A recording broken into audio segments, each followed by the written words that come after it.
Season bài giấy mà asai là natin Jisu thong in kan timi kasi anun boy thong in timi la de kasi la boy pa ni hope of the road chan lo to he sweet season ba kan tingaw natin kan Jisu Christ achwa sin natin kan achwa lang adi lo athi di maka achwa jmo amane athai ko achwa ba kan ka thi dinga kara timi kha athai taka khante zeitlung da khatale jo ngai chese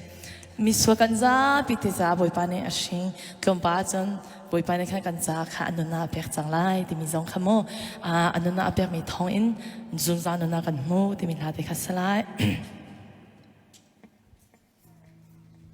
nan thiamti ko lai cha khana ka sakti veo mo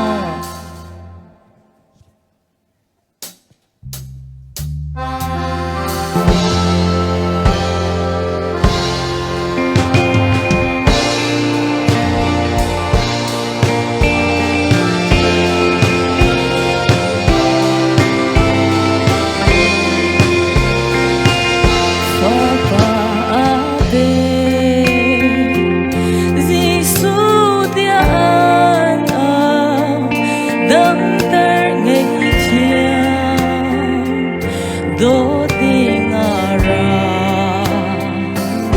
Tina ador Kay lo ter ding Si se kham khor ahong ka kham tu boy ano Anun ka bo Thong in thai sing ka ton mo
Phiang câu mắt xế lô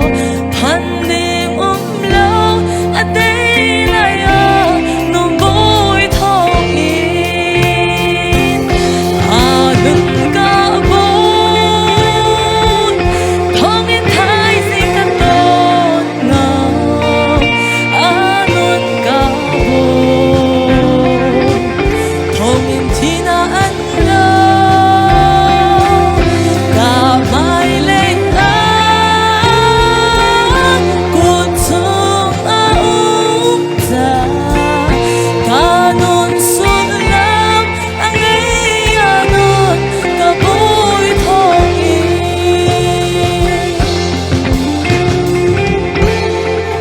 Để cô em nào xin